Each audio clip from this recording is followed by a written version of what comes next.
Welcome to Under the Radar, where we dig down to the core of Western culture and find a rich ecosystem there.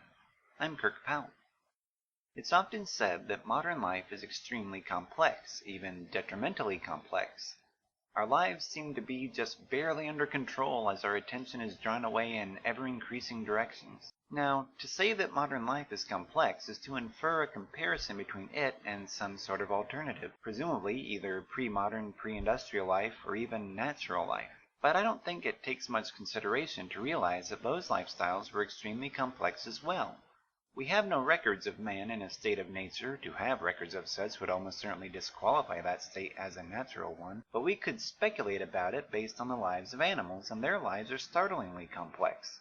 Think of the thousands of smells and textures an animal has to process and remember, the social relationships and territories it must abide by. I believe that it's pretty easy to see that pre-modern life, however far back you want to take that, is just as complex as modern life. If that's true, if modern life is no more complex than the alternative, then why do we say so often and so confidently that it is?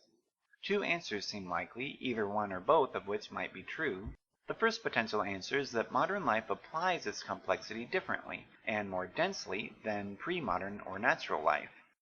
Natural life would ask us to remember a few details about a lot of subjects, like just one smell, one taste, and one texture for a fruit, but there are many different kinds of fruit. Modern life asks us to remember many details about a few subjects. The objects we are functionally familiar with are fewer, but we must retain a great deal of information about each object. The density of complexity is greater. For example, the controls on a radio from the 50s might seem ridiculously simple to us today, but we must remember that, in the life of their owners, there were other devices and other services that they had to navigate that today we have crammed into just one device, and even its surfaces and controls might have different functions depending on how they are manipulated.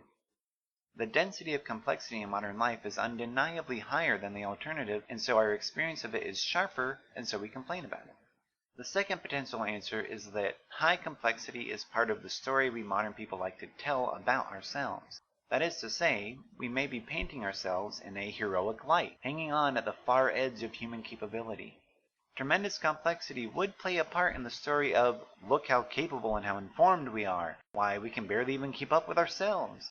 Given that modern Western societies tend to value progress and technological advancement, it comes as no surprise that the narrative we tell about ourselves is that we exist on the frontier, doing more now than ever before and raising a generation that will do what we do effortlessly, so just think of what they will accomplish. So, is modern life really much more complex than the alternative? No, I would argue that it isn't, but the fact that we say that it is informative about how we see ourselves and the lifestyle we have built. Next time on Under the Radar, with election season in the air, we'll look at labels and the ways and reasons why Western people use simple categories to express larger realities while simultaneously condemning that practice as dangerous or ignorant. Thanks for watching.